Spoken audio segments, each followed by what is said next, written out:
Greetings, comic friends. Welcome to a new series of mine.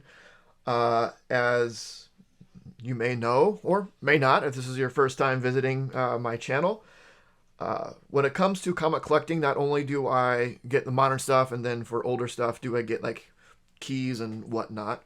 I also really like to collect runs of things, to have the complete collection, have the complete story. A lot of the times I do that because I want to read something that may not be easy to get a hold of otherwise, like in trade form or reprints or things like that.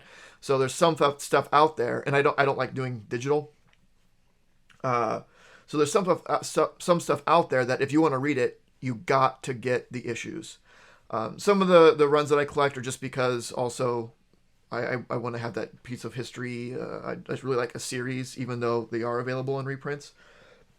But what is kind of one of the things that's most satisfying to me in comic collecting is getting the complete sort of run of things. So this is the first episode of the new series. I've got the runs because I've got runs. I've got lots of runs that I've collected that I have read through that are waiting to be read. It feels like I have more that are waiting to be read than I have read through.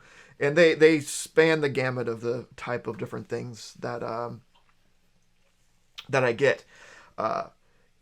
So there's one I wanted to talk about today. This is the run that I'm reading right now. I'm not finished with it yet, but I've gotten a good quarter of the way through it, a little more than a quarter, and I am so blown away by it. I am so surprised by it that I couldn't wait to finish reading it to talk about it. I might do a follow-up later after I do finish it to see if it remained good. That seems to be a problem with a lot of things is, series start good, but then towards the end they kind of get bad, especially in this era. So this is a book that started in the 1980s, 1986, I think. I believe it started in 1986 and did go through the 90s. It is a Marvel book. But I have a feeling that this is going to be safe. That even though it lasted 84 issues, I'm fairly confident it is going to stay solid through that 84 issues. And it is probably something that you might not expect. I didn't expect, right? I expected to get some type of enjoyment out of it, or else I wouldn't have got it. But I did not expect to be as blown away and enjoy it as much as I do. And that book is the Nam, or the Nam. I always call it the Nam, but then you think about it, it's about Vietnam. But I don't know. I call it the Nam. This may surprise you. Is really, really good. I had no idea what to expect. One of the reasons that I got this, I bought it from someone just as the whole lot. I didn't have to collect them. Someone offered it. I think it was on Instagram or something. They had it, and I bought it off them. The whole 84 issue run, and I got it because I never really read any war comics. I did read the Vertigo Unknown Soldier, which was really good, but I was really curious what is Marvel's taken in the 80s at like this height of this superhero era. What is their take on a war comic? And considering that at the time that this first came out, the Vietnam War wasn't that old, right? Vietnam War ended in early mid 70s, I think. So this is a little over 10 years after the war was over. And as you all know, it was a very controversial war. So I really didn't know what to expect. I mean, this is the company that comes out, with Spider-Man and Avengers and Captain America. What is their take on the Vietnam War going to be? So I was really curious, more than anything. And what's the format? What are the type of stories that it's going to have for 84 issues? That's a lot. It turns out I read 26 issues, and I read 26 issues pretty much in maybe 2-3 days. I just I could not put it down. I just crushed right through it. This is something that I have to say, if you get the ability, however you do, I highly suggest reading this. So the writer of this is Doug Murray, who is a Vietnam vet, and you can tell that he's a vet. I mean, you can tell that he takes a lot of care and he's passionate about this. Um, it starts off the series, at least so far. It follows a troop, Troop 23, is a troop of foot soldiers. It doesn't necessarily follow characters, even though there are established characters in there, but some leave and new ones come in. It really centers around this troop. For the first chunk, I'd say for the first 15 or so issues, first 15 or so issues, he did something really clever. He followed a new recruit, someone who's on their first tour of Vietnam. So what this book really is, and you can tell what they wanted to do, is teach. Like, what was this war really about? What was this war from a soldier's perspective, right? Because one of the big things is, how is the media portraying the war? How are politicians portraying the war? And so on. So this is meant to be the Wendigo's being gross. This is meant to be the viewpoint of the soldiers, as written by a vet, someone who was a soldier. And they have us follow this new private, so as he's learning things, we get to learn things. And it's done in a really clever way, where it doesn't feel like they're talking down to the reader, but it makes it seem natural. You know, I've learned like a lot of stuff of how they just generally did things in the war. And I don't know a lot about the Vietnam War. You know, what they taught us in school was probably like a chapter or two of a history book or something. It didn't go into a whole lot of depth, and who knows what the spin was. But this gets into some real stuff. Like, it doesn't pull punches. You may look at it and see, like, and this is kind of what I thought going in, the characters, the way they're drawn, does have a comic-y look to them. A little more comic-y than maybe some others. But the equipment and the vehicles and like those material things, like the buildings and structures, are very, very well detailed and drawn. It was very, very important that they be accurate with that, which is really cool. There are times I'm reading stuff with, it's just people talking and dialogue, and then there'll be like a full page spread of like helicopters flying through the air, and it's like, wow, like this is, they wanted to make sure that they weren't making stuff up, that this is what this stuff looked like. This is the real stuff. And there's some real stories here. That it gets into some of the nasty stuff. I can't, like, issue 5. Like, look at the cover of issue 5. Like, this is not this is not messing around. This story was about the troop coming across a village where the Viet Cong had gone to get those villagers, recruit them to their cause, and they refused, and they took I think this is the village elders, and strapped them to stakes and killed them. And this is on the cover, right? This is the cover of a mid-1980s Marvel comic. It touches upon stories of PTSD. When this first sort of main character goes back home, and the sort of the animosity that he's treated with by the population, see like how unpopular the war is, and how the soldiers were treated when they came back, which really wasn't fair to them. Uh, there is stories of soldiers, not doing good things, both to each other, to the enemies.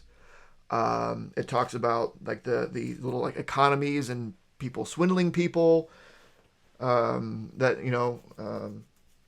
people like running drugs and stuff sort of on the side.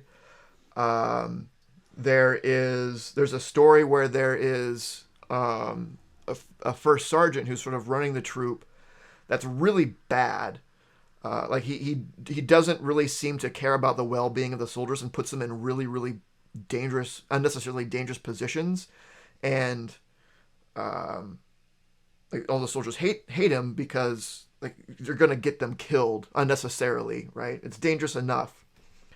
And someone kills him. Like one of the soldiers kills him because they're like, "We're done with you." And it's just like, holy crap, real stuff. There's a really good story about how a Viet Cong defected to help out the U.S. Army, and the writer talks about, like in the letters page, saying that so this story that we're telling is sort of a real story. It's really the story of three different people and things that happened there in their life, but kind of just for narrative reasons, just say it all happened to this one person. But we're kind of getting a real story of why someone from the opposing side defected, and if you get any one of these, this is number 8. This is the one that took me back, took me aback the most. Talking about tunnel runners and sending them into the Viet Cong tunnels, and how that was like one of the most dangerous jobs, and a story of someone that does this and what happens in one of their tunnels. I did not expect the realness. They are nice quick reads. There's no exposition. It's all dialogue, which might be one of my criticisms of it, because there are times when some exposition, like I'm not 100% getting what's happening by dialogue alone. Some exposition would have helped to explain what was going on. But it relies on dialogue and the art to determine, and sometimes some complex things where it's like, I don't really understand what's going on here. It would have been nice, but it does make for some pretty quick reads, which is probably part of how I was able to tear through so many so quickly.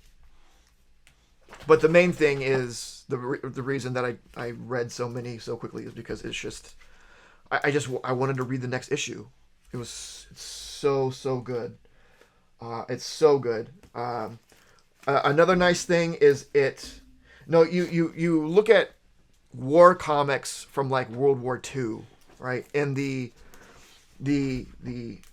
opposing side of like the Germans and the Japanese, the Italians, they're all drawn in a very exaggerated and demonic, almost demonic way to show that they are evil. They are evil entities. It doesn't do that with the Vietnamese. You having some problems there, babe? It draws them respectfully, and it doesn't. It talks about some of the bad things that they did. To be fair, it talks about some of the bad things that the U.S. did as well, but it doesn't paint them as just like this inherently evil, almost inhuman sort of group, which I think those World War II comics, they really did, because they were very much propaganda. It's not the case here. Now, I mean, obviously the U.S. is painted in a better light than the North Vietnamese, given that it is written by a U.S. vet, um, and a lot of things that the Vietnamese did were, were awful.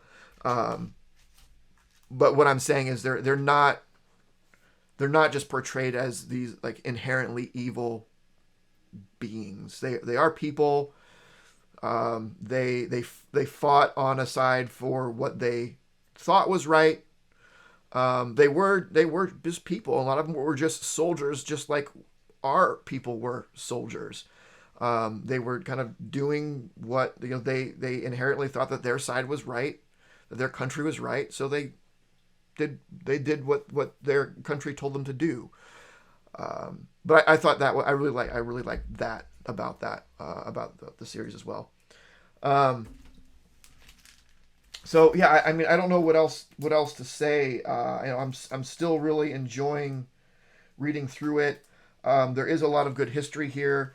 It cross sections with a lot of um, known events. Like this obviously is a very famous picture or referencing a very famous photograph where it's kind of follows the photographer that took this photo, and here's like this is such a great cover, right? Because we all know what this photo is, but we see it obviously from the perspective of the photographer. But here's on the other side of it, it's the picture, an image of the photographer taking the photo. They just do really really cool stuff in here, and more than anything, it's educational, but it's just surprising how real it is.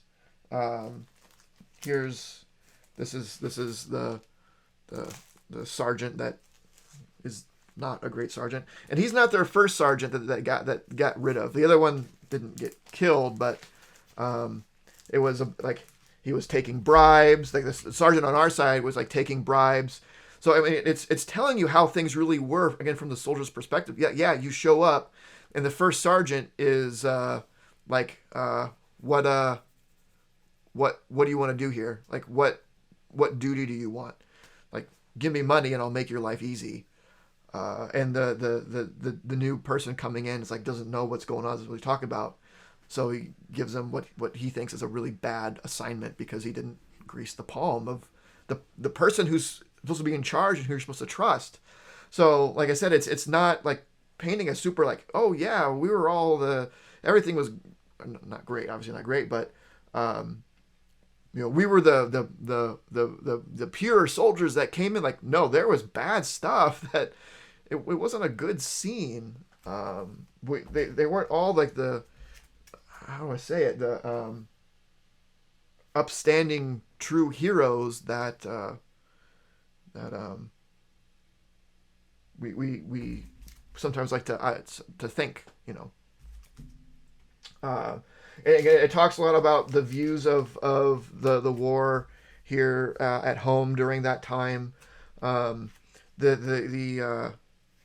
the original character that they followed at first, they'll flash back to him every once in a while and see like what he's doing back in the world, which is what they call it. Which again, another thing I should mention that they do really well. The writer in the back of the letters page will have a small dictionary, right? Because in the book they'll use terms that the soldiers used, which were kind of slang. But there'll be a little dictionary in the back say like this is what these terms mean, which I think is really cool. It gives it an authentic feel, where they talk as they would talk using the slang that they would use, but he does give us a dictionary to say this is what this means. Some are more obvious than others. Some are things that you'd recognize, but a lot of them aren't.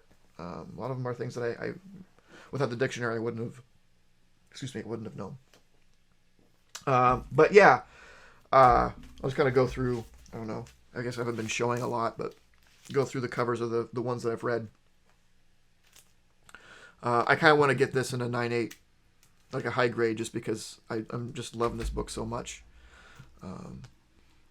But it's real equipment, it's real guns, right? Because it's trying to be realistic. Here, this was a good issue. There was some journalists that that wanted to tag along on a mission where they kind of, this isn't a mission we normally would have done, but they wanted to get some footage, so they forced them to go on it anyway. This was like, you see, they put this on the cover, right? Like it gives you an idea of how raw it's going to be. And that's another thing. The cover, God, this issue is so good. The covers are really, really good. And again, more than anything, I had no idea what to expect. But what I really didn't expect is how absolutely fantastic that this book would be, and how like that bad things happen. Bad things happen. And again, and this soldier in particular, not all these soldiers are like good people, right? They do some bad things, and it's not afraid to show that side of it. But yeah, oh, man, that issue. This one was really good. This issue was actually mostly from it focused on some Viet Cong that were in some tunnels where the 23rd had come and were like investigating the area, and they were like low on supplies and they were worried and people were freaking out. But it was from their perspective. It was from the perspective of the Viet Cong that were hiding in the tunnels, trying not to get found out and killed. Because I think it was like a little medical installation. So it was a Christmas issue where someone came to cheer up the troops, and yeah, saw that one already. Front towards enemy, that was good. And then that's the last one that I read. But again, I can't stress this enough. If you have any interest whatsoever in, and I'm not a history buff, I'm not a war buff at all. But I think the Vietnam War is definitely one of those that I would like. I was interested to get more insight into, right? Because we talk a lot of gets done about World War II, right? That was a really, really big deal. But I think the Vietnam War and the Korean War are things that aren't talked about a lot, which seems weird because they're much more recent. But they're pretty swept under the rug. I think as far as a part of U.S. history is concerned, world history is concerned, but definitely U.S.'s role in it for us that are in the U.S. So that made me even more curious about it, and I'm learning a lot about it, and it's really interesting, and it's done in a very entertaining way. So I can't, if you have any interest in that whatsoever, or just something to divergent from your normal superhero books or even indie books today. There's not really a whole lot of war titles out there. This is definitely one that I suggest. If you want to pick it up as individual issues, who else is collecting this? Like, no one. It's probably not that hard of a run to put together. I think there are some more rare issues. There's a while where Frank Castle shows up. I haven't got to those yet, but I think at some point, like the readership started to decline, so they threw Frank Castle in there because originally Frank Castle was in the Vietnam War. Frank Castle the Punisher, if you don't know. Those issues might be a little pricier, but I don't think anything's more than $5-10 maybe. If there are ways to read it digitally, do it. Like it's definitely something different than a lot of what I think most comic readers read. So I'd say give it a shot. I'd say at least read those first 15 issues as it follows Private, what's his name? Marks, I think Private Marks. Him being deployed up to him going home. Those were definitely the issues that really hooked me and taught me a lot. After that, it's still really good stuff, and I'm still learning a lot. But those first 15 issues, I think, were definitely made because they're written mostly from that character's perspective. It was a primer into sort of the basics of how things happened in the Vietnam War. So I think at the very least, I think this should be school reading, to be honest. At least those first 15 issues, I think, should be school reading. I think that would be a really interesting way to introduce kids to the Vietnam War, because it's not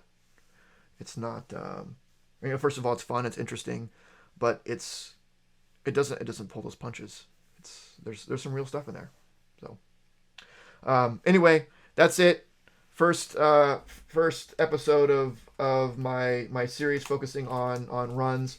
I will probably do a follow up on this once I finish. There's 84 issues. I am reading through them fast, but 84 issues is 84 issues. It'll take some time.